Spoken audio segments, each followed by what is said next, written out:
Okay, guys, welcome back to Show Me the Details. We are talking the emulsion tube slash needle jet removal from the large body PWK. These have a tendency to wear out. More specifically, they suffer from corrosion. They need to be removed or replaced, or there is no workaround solution. Once this wears out, you cannot change the jetting in another area to compensate. This must be the right diameter. So we're going to remove it. I like to use a 3.4 millimeter drill bit. I like to use the flat end. We're going to sit that in there. I find if you use the tapered end, you kind of end up with a bit of a wedge effect.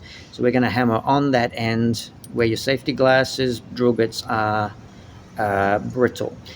So what was I going to say? We're going to keep it dead flat. We're going to keep it flat in that plane. We're going to keep it flat in that plane. I like to hold it and just hold the drill bit central. There are threads in there, and we want to keep those threads in good condition. That's where your main jet screws in. Another important factor is we want to reduce or eliminate the rebound effect when we're striking with a hammer. So let me just put that on the ground.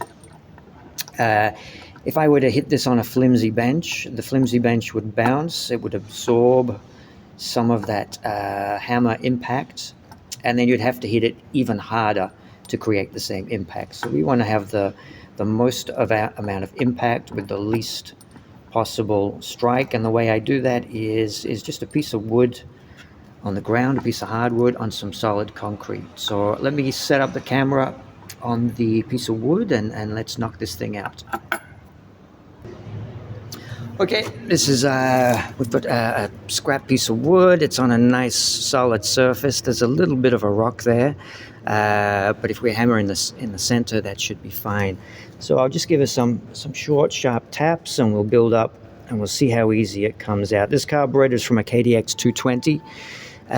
For all I know, it could be 30 years old, 25 years old. So some of them do get stuck in there more than others.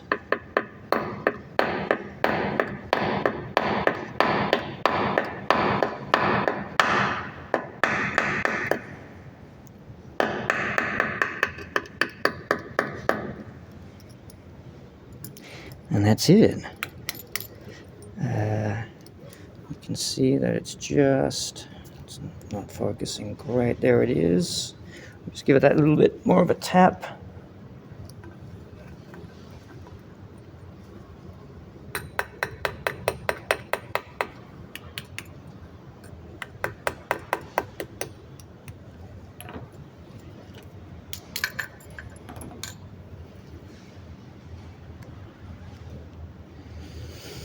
Oh, sorry, I'm not looking in the phone camera there. So there it is. So that's the emulsion tube tapped out. You can see how quickly and easily that comes out.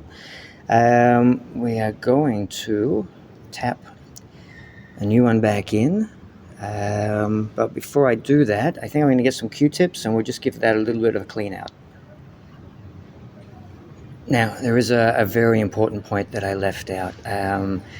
Before you tap this out, you want to measure that emulsion tube height. So it will be the height from the top of the shroud to the face of that emulsion tube. It's too late to show you now, but I know this was 7.5 millimeters. That could be the case. All Keihin carbs are that. Maybe there's some variations. It's just the design is 30 years old. There's many variations or some variations. I don't know all of those variations. So for this particular one of the KDX 220 is 7.5 millimeters from the shroud height, the top of the shroud, to that beginning face of the emulsion tube. Okay, let's just give this thing a little bit of a clean out.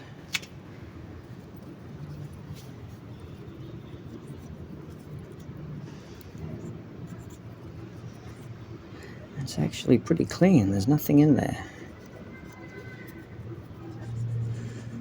All right. Alright, so once that's clean, I then like to take another Q-tip, and we're just going to put some, this is just some sewing machine oil, you can use any kind of oil, and I just want to lubricate the inside of this, just for when we put the new emulsion tube in. So we'll give that a little bit of a lubricant. Now here we have the replacement emulsion tube. Now when you put these in, these want to be perfectly straight. So we are going to hammer that in. Is that focusing? I can't even tell. I'm getting old, guys. I think I'm due for glasses. Okay, so just a reverse of the procedure. We are going to tap. Now this is the emulsion tube replacement. This is a little top cap. This is just going to protect it when you're hammering. And we are going to hammer it back in to that 7.5 millimeter height.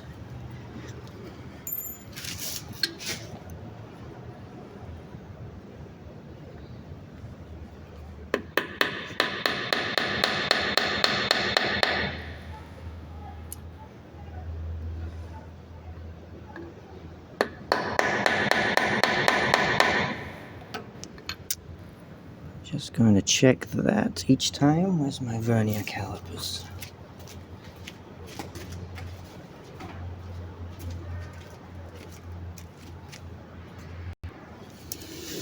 Here's my vernier calipers. We are at 7, getting close. 6.94. Make sure you try that a couple of times just so you can get a true reading. 7.14, 7.14. Let's go a bit more.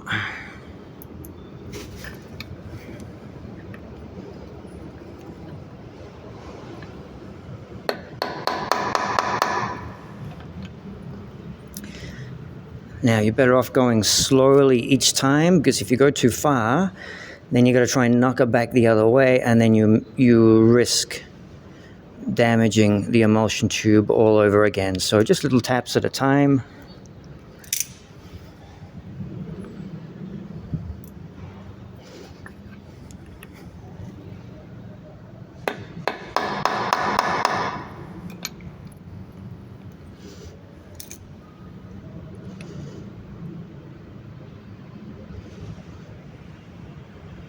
It's moved, but not much. I think what I might do is pause the video and I'll get this set up myself, because I really do want to take my time with this. Okay guys, a few taps later and we are at, I'm not sure if the camera's going to pick up on this measurement. We are at 7.339. Just take another couple of measurements. Like I say, it's measure twice, cut once. That side is showing 7.16, so we're going to have to figure out what's going on. It's in there nice and even. So I'll just have a quick look. Okay, what happened is there is a recess on these vernier calipers. If I move that, will it focus any better? There was you can see the recess on the vernier calipers there. That was giving me a false reading. So that is at 7.45. 7.5 was the measurement I took, so I'm going to leave it at that. I'm pretty happy with the way that came out and the way it went in. That's it, guys. I don't know what all the mystery is surrounding these emulsion tube replacements. It's really quite simple. It seems to be internet myth that you cannot knock these out or they're cast into the bodies. None of it is true. That's it, guys. That's emulsion tube replacement 101.